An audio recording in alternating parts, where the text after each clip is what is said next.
অত্যন্ত দুঃখের সঙ্গে আমি হাউসকে অবগত করছি, গত 24 তারিখ শুক্রবার আমি আমার নির্বাচনী এলাকা 161 নেত্রকোনা 5 আমি আমার সাংগঠনিক কাজে সামাজিক কাজে এলাকায় যাই।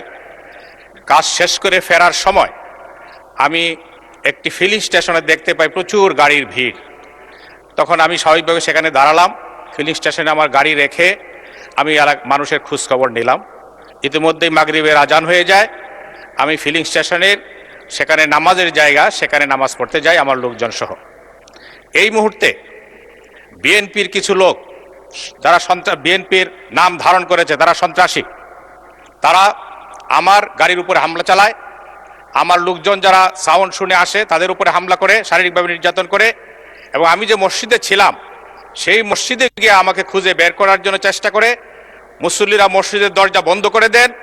সেই মসজিদের দরজা ভাঙার জন্য বিভিন্ন অস্ত্র দিয়ে তারা দরজার উপর আঘাত করে এবং আমাকে অকথ্য ভাষায় গালিগালাজ করে আমাকে মারার জন্য হুমকি দেয় এবং তারা আমাকে মেরে ফেলার জন্য চেষ্টা করে। পরবর্তীতে আমি শুনতে পাই যে সেখানে পেশাদার কিলারকে নেওয়া হয়েছিল যাতে আমাকে হত্যা করা হয়। কিন্তু মসজিদের মুসল্লিদের প্রতিরোধের মুখে তারা দরজা ভাঙতে পারে নাই বলে আজকে মাননীয় স্পিকার আপনার সামনে দাঁড়ানোর সুযোগ হয়েছে। না হয় হয়তো আজকে আমার জন্য এখানে শোক প্রস্তাব আনতে হতো এবং আমার জন্য হয়তো আপনারা 1 মিনিট নিরাপত্তা পালন করতেন।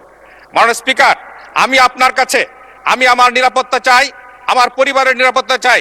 আমাদের মাননীয় প্রধানমন্ত্রী, স্বরাষ্ট্রমন্ত্রী মহোদয়ের কাছে আমি আমার এলাকার সংগঠনের কর্মীদের নিরাপত্তা চাই। মাননীয় স্পিকার, এইভাবে আমাকে জনগণ জিজ্ঞেস করেছে যে কি অপরাধে আপনার উপর হামলা করা হলো। আমি অপরাধটা বলতে পারি নাই। মাননীয় সদস্য, আপনার কথা শুনলাম, এখন আপনি আমার কথাটা অনুগ্রহ করে শুনেন। আমি পত্রিকায় দেখলাম যে আপনার এই ঘটনায় একটি মামলা হয়েছে এবং পুলিশ 9 জনকে গ্রেফতার করেছে। মাননীয় স্পিকার, পুলিশ যাদেরকে গ্রেফতার করেছেন তাদের মধ্যে একজন শুধু তালিকাভুক্ত আসামি, বাকিরা সবাই নিরপরাধ। আজকে 9 জনের জামিনে চলে আসছে।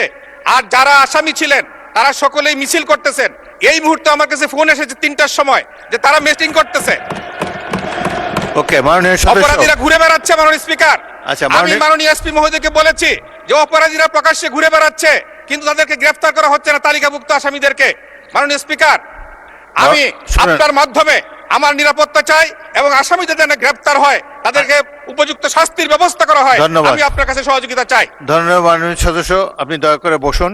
বিষয়টি অত্যন্ত দুঃখজনক। একজন সংসদ সদস্যের উপরে হামলা, এটি কখনোই।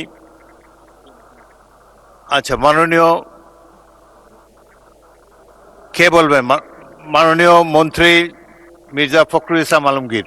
ধন্যবাদ মাননীয় স্পিকার। আমি আপনার মাধ্যমে মাননীয় সংসদ সদস্যকে এবং জানাতে চাই যে ব্যাপারটা যেটা ঘটেছে সেটা অত্যন্ত দুঃখজনক।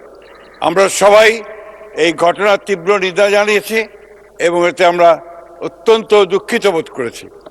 আমাদের সংসদ নেতা পাশেই বসে আছেন, তিনি আমাকে বলেছেন যে তিনি নিশ্চিত করবেন যেন এটা সুষ্ঠু একটি তদন্ত হয়, প্রকৃত অপরাধীদের খুঁজে বের করে তাদেরকে শাস্তি প্রদান করা হবে। ধন্যবাদ মাননীয় স্পিকার। এবং 2 জন অলরেডি গ্রেফতার হয়েছে। 9 জন গ্রেফতার হয়েছে এবং এটা আরো সুষ্ঠু তদন্ত করে অবশ্যই তাদেরকে ব্যবস্থা দেওয়া হবে তাদের বিরুদ্ধে। ধন্যবাদ। ধন্যবাদ মাননীয় মন্ত্রী।